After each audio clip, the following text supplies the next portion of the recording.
تعالى اقول لك على فيلم محدش هيقول لك عليه غيري، فيلم هيشدك من اول لحظه ومش هتقدر تسيبه غير لما تخلصه. فيلم فكرته غريبه وجديده. قد تظن اني هتكلم عن فيلم انتاج حديث، لكن المفاجاه ان الفيلم اللي هتكلم عنه انتاج سنه 63 ومن بطوله نجوم كبار زي فاتن حمامه ومحمود مرسي واحمد مظهر، ومقتبس من روايه من الادب العالمي وهي روايه السيده المجهوله لمارجريت واين.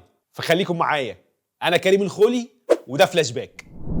يا روايح الزمن الجميل هفهفي وخدينا للماضي وسحر الخفي.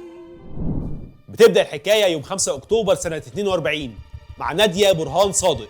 النهاردة يوم مميز جدا بالنسبة لنادية، لأنه اليوم اللي هتتجوز فيه حبيبها الملازم صلاح محرم.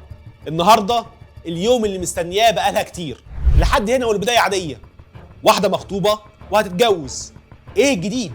لكن في حاجة لسه ما قلتلكمش عليها، وهي ان نادية صحيت من نومها ما لقتش نفسها في اوضتها. نادية لما صحيت لقت نفسها في سرير غير سريرها، وفي اوضة غير الاوضة اللي كانت نايمة فيها قبل ما تصحى، ولابسة هدوم غير هدومها. وهي بتبص حواليها لقت صورة ليها مع بنت، لكن من صدمتها ما عرفتش انها هي اللي في الصورة. وبتتفاجئ نادية لما بتلاقي ان في سرير تاني جنبها، وده معناه ان في حد كان نايم معاها في نفس الأوضة. وهي بتلمس نفسها علشان تعرف إذا كانت بتحلم ولا لأ، بتتفاجئ إن في خاتم في إيدها الشمال، وده معناه إنها متجوزة ومن فترة كبيرة كمان، لأن الخاتم كان معلم على صباعها. المشكلة الأكبر إنها بتلاقي راجل غريب داخل عليها الأوضة وبيتعامل معاها بشكل طبيعي جدا، واللي بتعرف بعد كده إنه شاكر جوز أختها. بس إيه اللي جاب شاكر جوز أختها عندها في الأوضة؟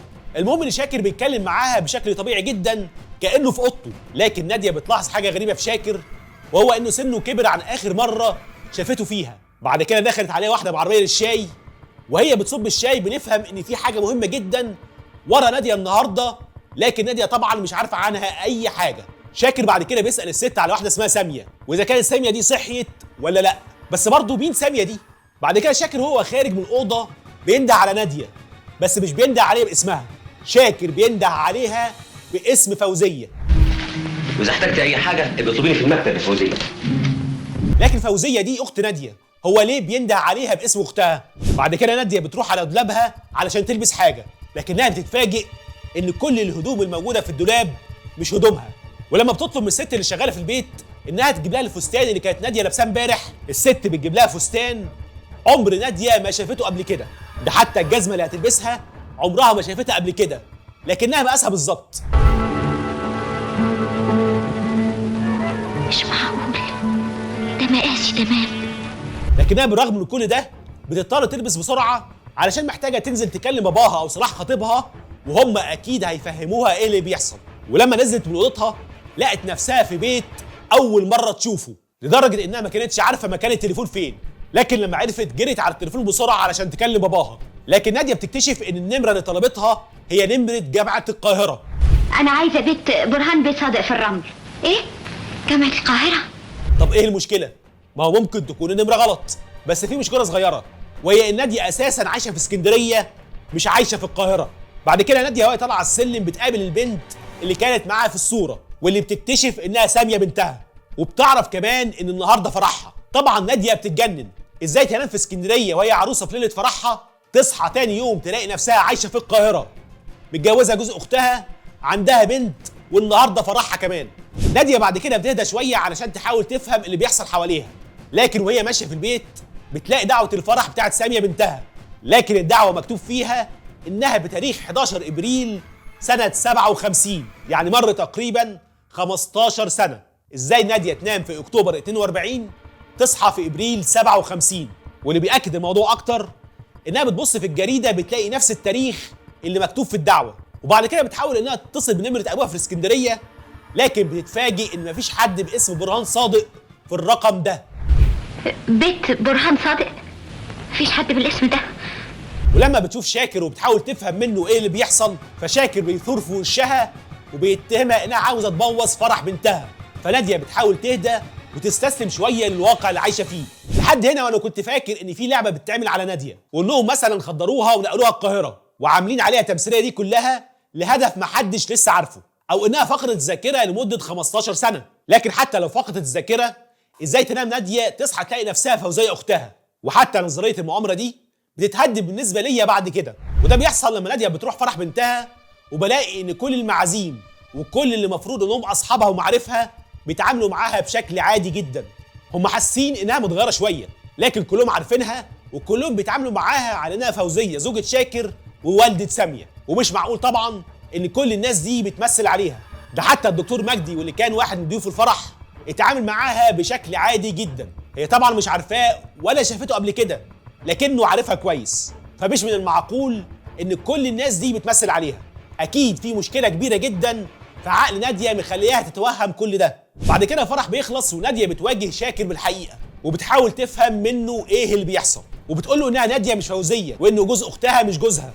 ومش عارفه ازاي هو مش فاكرها ولا فاكر ابوها برهان صادق ولا فاكر انها كان المفروض تتجوز صلاح سنه 42.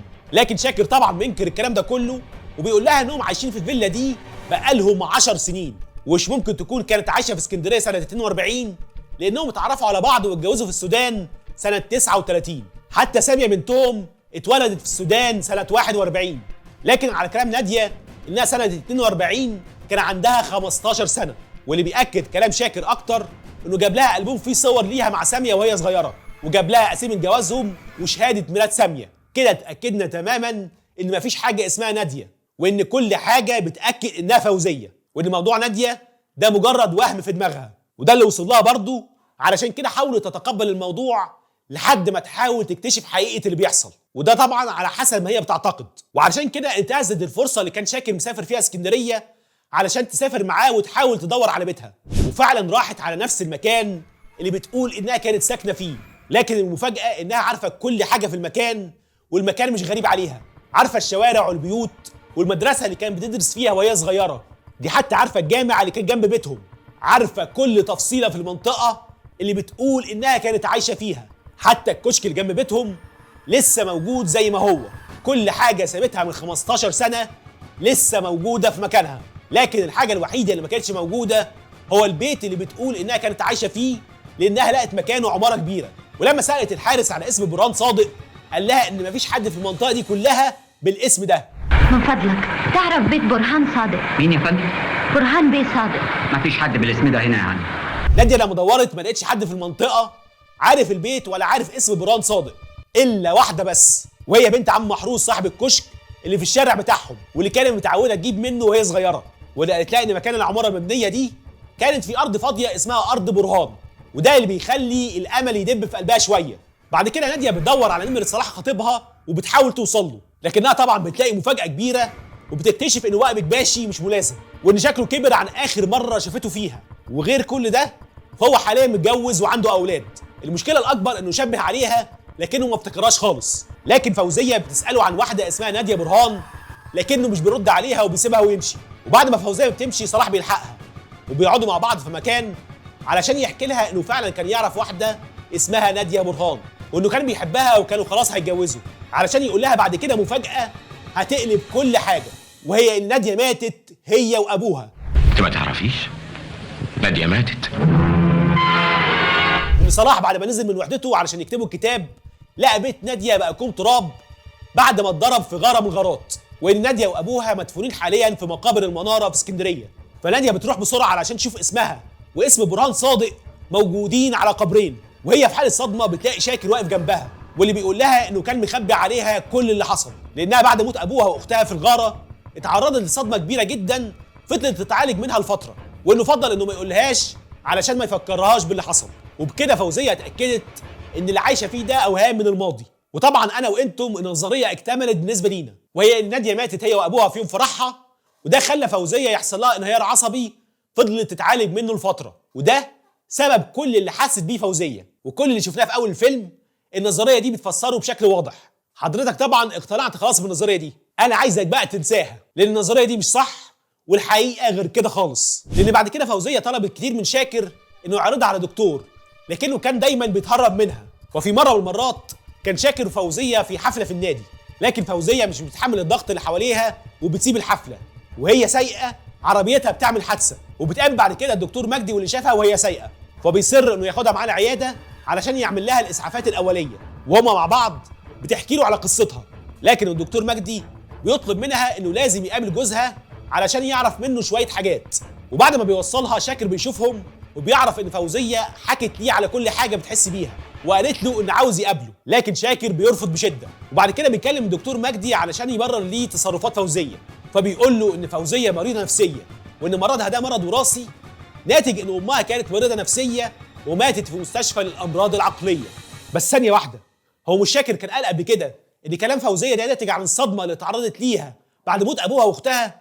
امال ايه موضوع امها ده؟ وهنا الشك ابتدى يزيد بالنسبه ليا ناحيه شاكر. فوزيه بعد كده ما قدرتش تتحمل اللي بيحصل وحاولت تنتحر، لكن الدكتور مجدي بيلحقها في اخر لحظه بعد ما اتصل بيه الناس اللي شغاله في الفيلا. وبعد كده بيحصل صدامه بين شاكر ومجدي لما بيدخل يلاقيه جنب فوزيه وبيطرده بره البيت. وفي مره من المرات فوزيه بتشعر ان شاكر عاوز يتخلص منها بانه يزقها من بلكونه، وده بيخليها تجري وتحاول تهرب من البيت وتروح للدكتور مجدي، واللي بينتهز الفرصه علشان ياخدها لمصحه نفسيه لدكتور صديقه علشان يقدر يساعدها. وطبعا شاكر لما بيعرف بيحاول انه يمنعه، لكن الدكتور مجدي بيهدده انه هيبلغ البوليس علشان يخلو مسؤوليته، وده بيخلي شاكر يتراجع ويخلي فوزيه في المصحه علشان في احدى الجلسات العلاجيه فوزيه بتحاول تفتكر اللي حصل علشان نكتشف انها ناديه مش فوزيه، وان في يوم فرحها كانت اختها فوزيه موجوده في البيت، ولان ناديه اتاخرت فاضطرت الخياطه انها تظبط فستان ناديه عن طريق انها تخلي فوزيه تلبسه لحد ما ناديه ترجع، وده لانهم كانوا في نفس الجسم تقريبا. وبعد ما ناديه رجعت لقت فوزيه اختها لابسه فستانها، وفجاه بتحصل غاره قويه جدا بتخلي كل اللي موجودين في البيت يحاولوا يجروا على المخبأ، لكن فوزيه بتفتكر انها لابسه فستان اختها ناديه فبتضطر انها ترجع الاوضه تاني، لكن بيحصل اللي حصل والغاره بتهدم البيت كله على فوزيه وابوها. يعني كده ناديه هي اللي عايشه وفوزيه هي اللي ماتت. بس ممكن يكون كل ده اوهام برضه في راسها ومفيش حد يقدر يثبت صحه كلامها، وكل الناس اللي عاشت الواقعه ماتت ما عدا شخصيه واحده بس، وهي شخصيه الخياطه واللي هتقدر تثبت الكلام اللي بتقوله. فيا ترى هي فوزيه ولا ناديه؟ مجنونه ولا عاقله؟ وشاكر ايه علاقته بكل ده؟ وخصوصا ان الشكوك زادت حواليه، وده اللي هنعرفه لما نتفرج على الفيلم. انا احب اشكر الناس اللي رشحت لي الفيلم ده، لان لاول مره اتشد الفيلم عربي بالشكل ده، وافضل عمال افكر لحد اخر لحظه علشان افهم اللي بيحصل، ويفضل الفيلم واخدني معاه في كذا اتجاه. تجربه مميزه وفريده، وطبعا اي واحد بيتفرج على الفيلم هيستمتع بيه وهيقف لحد كده. لكن احنا في فلاش باك لازم نفكر بشكل مختلف ونشوف ايه سبب تميز فيلم الليله الاخيره. وسبب التميز بالاضافه طبعا للاداء القوي لفاتن حمامه ومحمود مرسي هو القصه والحبكه. الحبكه دي غريبه جدا عن الدراما المصريه، لان الدراما المصريه في الفتره دي كانت بتعتمد اكتر على عرض القضايا المجتمعيه، ومش ممكن تلاقي فيلم في الفتره دي فيه الحبكه اللي احنا شفناها. وعلى سبيل المثال وليس الحصر هنلاقي الافلام اللي اتعرضت وقتها كانت الباب المفتوح والايدي الناعمه والناصر صلاح الدين والنظاره السوداء، وكلها حبكتها مختلفه تماما عن فيلم الليله الاخيره، وفي نفس الوقت متناسقه مع سياق الدراما المصريه في الوقت ده. الا فيلم الليله الاخيره هو اللي كان مختلف. وفكره كمان ان فيلم معمول سنه 63 بدون اي خدع سينمائيه او عوامل ابهار بصريه ويشدك بالشكل ده، فده يحطه في مصاف الافلام العبقريه. وانا اكاد اجزم ان الفيلم ده لو عيد انتاجه تاني في الوقت الحالي هيكسر الدنيا، لكني ما اتمناش ان ده يحصل علشان عقلي يفضل محتفظ بالمتعه الخالصه بدون اي اضافات عصريه واللي حسيتها وانا بتفرج على الفيلم. سلام.